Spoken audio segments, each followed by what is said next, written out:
탄소배출권 인사이드의 김태선입니다. 오늘은 세 번째 편에서는 수요 요인들, 그리고 네 번째 편에서는 공급 요인들에 대해서 각각 살펴볼 예정입니다. 여러 가지 요인들이 있는데 그중에서 수요 요인 같은 경우에는 대표적으로 한 5가지가 되거든요. 그 자세한 얘기들을 슬라이드로 넘어가면서 하나하나씩 말씀드리도록 하겠습니다. 탄소배출권 거래제는 일종의 그 시장 기능하고 똑같거든요. 이제 거래라는 얘기가 있다는 얘기는 시장에 대한 접근을 하겠다라는 그런 얘기이기 때문에 우리가 뭐 경제학에서 얘기하는 수요와 공급에 대한 그 원리를 이용하셔서 탄소배출권 거래 제도에 대한 것들을 이해하면 좋을 것 같습니다. 그래서 지금 3쪽에 보시는 그 그래프는 이제 전형적인 수요 요인, 수요 곡선하고 공급 곡선에 대한 것을 간단하게 정리한 건데요. 어쨌든 우리가 이 시간에는, 세 번째 시간에는 수요 요인들에 대해서 어떤 요인들이 있는지 짚어보는 차원에서 일반적으로 이제 얘기되는 것들이 수요 곡선이 어떻게 움직이는지, 그래서 우리가 지금 할당량이라는 그 균형점이 있겠고, 그리고 KAU 스타, 그러니까 적정 시장 가격이 되겠죠. 그래서 이 스타하고 이쪽 할당량 스타 같은 경우가 이제 만나는 부분이 수요 곡선하고 공급 곡선, 즉 노란색 선하고 오렌지 선이 만나는 이 가운데 점이 이제 균형 수준이 되겠죠. 이거를 기준으로 수요 요인이 올라갈 때랑 그리고 수요 곡선이 내려갈 때랑 이렇게 각각 U점하고 D점에 새로운 어떤 균형점을 찾아낼 수가 있죠. 그래서 우리는 이 시간에는 여러 가지 요인이 있는데 수요 증가 요인도 있고 수요 감소 요인도 있고 그 요인에 대해서 이제 몇 가지 짚어보도록 하겠습니다. 가장 대표적인 수요 요인은 이렇게 5가지쯤 될 것 같아요. 뭐 이외에도 여러 가지가 있을 텐데 이쪽 시장에서 가장 그래도 가격에 영향을 미치는 요인을 꼽는다라고 그러면 이제 수요 사이드에서는 이렇게 5가지로 정리가 되고요. 하나하나 살펴보면 에너지 가격. 이거는 탄소배출권이라는 것들이 이제 화석연료를 얼마만큼 쓰냐에 따라서 영향을 받기 때문에 화석연료에 대한 가격 수준이 이제 민감하죠. 그래서 최근에 천연가스 가격이 올랐죠. 그로 인해서 이제 탄소배출권 가격이 또 오르는 그런 매매 행태를 보였고요. 그래서 유럽 지역의 그 이니셔티브 안에서의 어떤 수급 상황들, 그리고 우리나라 안에서의 수급 상황들, 뭐 중국 내에서도 수급 상황이 다 다르거든요. 그래서 그 부분에 있어서 각 지역마다의 화석연료, 즉 석탄하고 가스 간의 가격 움직임을 잘 보셔야 되고, 거기에 맞춰서 탄소배출권에 대한 적정 가격이 결정이 되죠.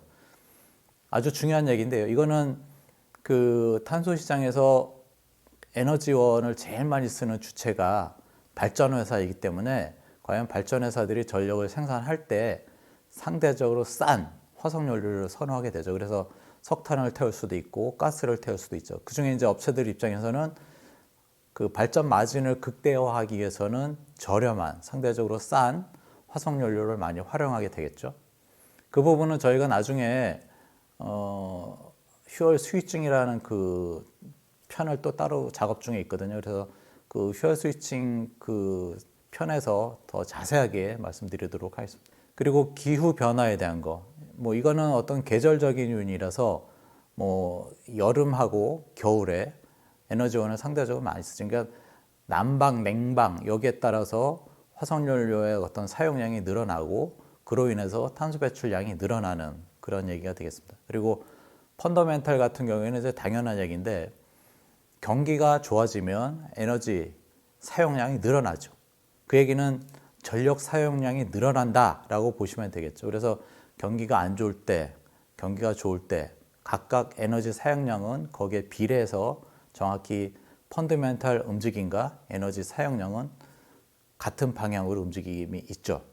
그 다음에 GHG 감축 기술 진보, 이거는 GHG는 그린하우스 가스에 대한 약자입니다. 그러니까 온실가스죠, 사실은. 그래서 온실가스 감축함에 있어서 어떤 기술이 어떻게 진보됐는지, 그러니까 대표적인 게 이제 우리가 뭐 풍력에 대한 것하고 태양광 쪽, 그쪽에 패널 가격이나 이런 것들이 많이 이제 하락세를 보이고 있거든요. 왜냐하면 그거는 기술이 상대적으로 많이 이제 발전이 됐기 때문에 신재생 에너지 사이드에서 그 발전 원가라고 할까요? 뭐 풍력이나 태양광에 대한 발전 원가는 상당히 낮아지고 있습니다. 그래서 석탄 가격 수준화가 많이 수렴이 되고 있는 그런 상황이라서 기술 개발이 되면 될수록 온실가스 감축에 대한 가격 하락 요인이 급격하게 일어나죠. 근데 사실은 이 감축 기술이란 거는 뭐 단기적으로 이렇게 하루아침에 기술이 개발돼서 시장에 반영되는 그 구조는 아니기 때문에 가격의 영향도 면에서는 중장기적으로 그 어떤 기간 구조에 대해서는 그렇게 이해하시면 될 것 같습니다. 그리고 마지막으로 저희가 언급한 게 GHG에 대한 한계 감축 비용. 이거는 그 온실가스 한 단위를 줄이기 위해서 들어가는 비용이 얼마냐라는 거거든요. 그래서 투자론 차원에서 그 감축량하고 투자 비용을 대비해서 단가를 뽑아내는 그런 상황이거든요. 아무리 기술이 발달된다 손 치더라도 온실가스 줄이는 프로젝트들은 제한이 돼 있거든요. 그래서 그 이행 기간이 가면 갈수록 계획 기간이 경과하면 경과할수록 탄소 감축에 대한 감축 원가들은 계속 올라갈 수밖에 없습니다. 그 덕분에 탄소 배출에 대한 이론 가격은 상승한다라는 것들이 이제 태생적으로 그렇게 마켓의 구조가 돼 있습니다. 그래서 다음 페이지에서는 수요 요인 중에 대표적인 에너지 가격에 대한 그 내용들을 자세하게 살펴보도록 하겠습니다. 그래서 이 중에 제일 중요한 거는 석탄 가격하고 천연가스 가격이거든요. 왜냐하면은 발전회사들은 대체로 석탄하고 가스를 이용해서 전력을 많이 사용하기 때문에 여기에 나타난 어떤 탄소 배출에 대한 양들, 그런 것들이 결국은 탄소 배출권 시장에서 매수세로 이어지는 그 덕분에 탄소 배출권 가격이 또 올라가게 하는 대표적인 요인이 되거든요. 그래서 석탄 가격하고 천연가스 가격 간의 어떤 그 상대적인 가치를 제대로 평가해서 어느 것이 싼지에 대한 그런 것들을 이제 기준으로 해서 매매를 해야 된다라는 거죠. 그래서 천연가스 가격이 상대적으로 상승하게 되면 탄소 같은 경우도 이제 비례해서 같이 가격이 올라가거든요. 왜냐하면 석탄 가격이 싸졌기 때문에 시장에서는 석탄 매수세가 많게 되죠. 그로 인해서 탄소 배출 가격은 상승할 수밖에 없는 그런 구조를 갖고 있습니다. 이거는 그 에너지 포트폴리오 차원에서 전력 회사들이 많이 접근하는 그 방식이 되겠고, 유럽 지역 같은 경우에는 매일같이 석탄 가격도 호가가 되고 가스 가격도 호가가 되고 탄소 가격은 물론이고 전력 가격도 매일같이 발표가 되거든요. 그래서 그 퓨얼 스위칭 차원에서 어느 화석연료 가격이 상대적으로 싼지를 평가해서 매매하는, 그래서 차익 거래가 있게 되면은 싼 거 사고 비싼 거 파는 그런 차익 거래에 대한 움직임이 있습니다. 그런 것들도 이제 주의 깊게 바라봐야 되고요. 그래서 우리는 이쪽 시장을 접근할 때 단위에 대한 것들을 잘 그 전환을 하셔야 돼요. 그 천연가스 같은 경우에는 열량 단위로 MMBTU 단위가 그걸로 이제 호가가 되고 있고요. 그러니까 시장에서 그렇게 MMBTU로 이제 호가가 되고 있죠. 석탄 같은 경우에는 시장에서 톤 단위로 호가가 되고 있거든요. 하나는 열량 단위고 하나는 톤 단위이기 때문에 상대적인 가치 평가를 할 때 둘 중에 하나를 맞춰야 되거든요. 아니면 양쪽 다 전력 단위인 메가와트 아워 단위로 이제 전환해서 평가해도 되거든요. 그래서 뭐 어떤 식이든지 간에 메가와트 아워가 됐든 톤이 됐든 MMBTU 열량이 됐든 다 상이한 그런 상황이잖아요. 그래서 어느 한 단위를 기준으로 해서 모든 것들을 평가해야 되는 그런 것들이 이제 좀 수고스러움이 필요로 하죠. 다음으로는 그 기후변화에 대한 얘기가 되겠습니다. 그래서 춥거나 덥거나 할 때, 즉 여름하고 겨울에 에너지 사용량이 많죠. 그로 인해서 탄소 배출에 대한 매수세가 있게 되겠고, 그 결과 탄소 배출권 가격은 올라갈 수밖에 없습니다. 이거는 뭐 어느 지역을 떠나서 그 사계절이 있는 그 지역, 유럽이나 대한민국이나 중국이나 미국 이런 지역들은 이런 그 어떤 계절적인 요인에 의해서 탄소 배출권에 대한 수요가 가격에 영향을 미치는 그런 구조가 되겠습니다. 그래서 어찌됐든 여름이나 겨울이나 기본적으로 제일 쉽게 접근할 수 있는 에너지원은 석탄이거든요. 그래서 석탄의 수요 증가는 탄소 배출권의 가격 상승으로 이어진다라는 걸로 보시면 될 것 같습니다. 세 번째 요인으로는 경기 펀더멘탈이 되겠습니다. 이거는 이제 너무나 명확한 얘기가 되겠죠. 이제 경기가 좋아진다는 얘기는 제품에 대한 생산량이 많아져야 된다는 얘기가 되겠고, 그로 인해서 전력에 대한 사용량이 늘어나겠죠. 그래서 지금 보시는 그래프는 배출량 증감률하고 실질 GDP 증감률을 같은 그래프상에 이렇게 만들어 봤는데요. 어쨌든 뭐 IMF 터졌을 때도 경기가 꺾어지면 배출량, 온실가스 배출량도 이제 줄고요. 그리고 경기가 이제 좀 반등해서 그 리만 브라더스 이후에 이제 급등한 그런 펀더멘탈 같은 경우는 마찬가지로 경기가 반등하면 에미션에 대한 배출량의 증가도 같이 일어나는, 그래서 요 양 변수 간의 상관관계는 상당히 높게 나타납니다. 대충 보시면 한 2%, 적게는 한 90% 어떤 상관관계가 높게 나타나고 있습니다. 그래서 철저하게 탄소 배출에 대한 증감을 예측을 잘하고 싶으면 경기 사이클에 대한 것들을 잘 주도 면밀하게 분석하게 되면은 배출량에 대한 움직임도 관찰이 가능하죠. 다음에는 그 감축 기술에 대한 개발. 그래서 저희가 이제 간단하게 태양광 쪽에 대한 얘기만 그래프로 넣었습니다. 그래서 태양광 발전을 위한 발전 단가하고 태양광 발전을 위한 모듈의 가격, 그 추세를 이제 그래프로 넣었는데요. 어쨌든 뭐 2012년도부터 쫙 그래프를 그렸는데 뭐 최근 데이터는 아니더라도 추세적으로 이제 발전 단가나 모듈에 대한 가격이 계속해서 하락 추세를 보이고 있습니다. 이 얘기는 어떤 시기든지 간에 뭐 발전하는 데 있어서 어떤 그 기술 개발이라고 그럴까요? 뭐 규모의 경제가 있어서 어떤 그 단가 가격에 대한 움직임은 좀 하락 추세가 됐다라는 거죠. 이 얘기는 반대로 생각하면 기술 개발이 꽤 이루어졌다라고 보시면 될 것 같습니다.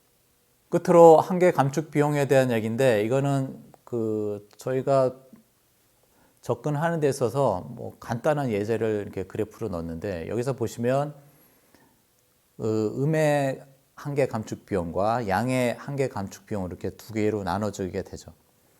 그래서 그래프에서 보시면 첫 번째 노란색 영역에 있는 것들은 이제 프로젝트 1번 A에 해당하는 프로젝트가 될 텐데, 이 경우에는 그거거든요.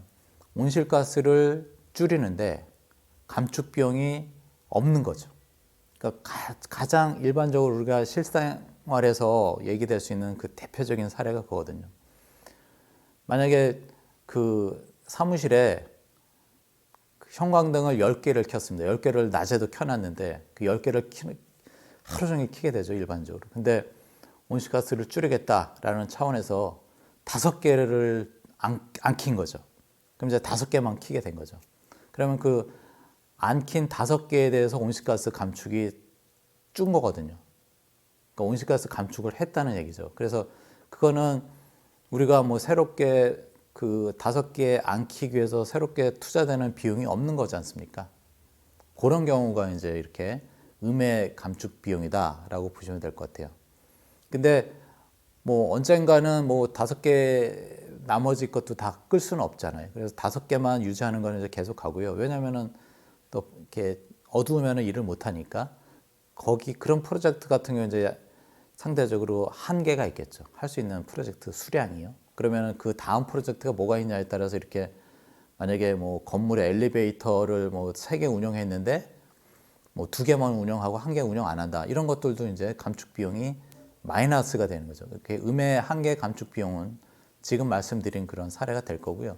그 이후부터 더 줄일 게 없다. 온실가스를 줄일 그런 프로젝트가 없다라고 하게 되면 이제 실질적으로 우리가 어떤 투하 자금을 필요로 해가지고 온실가스를 줄이게 되는 거죠. 그 부분에 있어서는 이제 그 마이너스 영역이 아니라 이제부터는 저희가 우리 회사가 돈을 투자해서 온실가스를 줄여야 되는 그런 상황이 바뀜이 있는 거죠. 그래서 여기 그래프상에 이제는 마이너스 한계 감축 비용은 거의 프로젝트에 대한 어떤 제한으로 있어서 더 이상 없는 거고요. 그 이후부터는 돈을 좀 들여가지고 온실가스를 줄이는 프로젝트가 있는 것이 되겠습니다. 그래서 C, D, E 같은 경우가 이제 돈을 투하해서 온실가스를 줄이는, 그러면은 가면 갈수록 온실가스 감축에 따른 비용은 이제 늘어나는 거죠.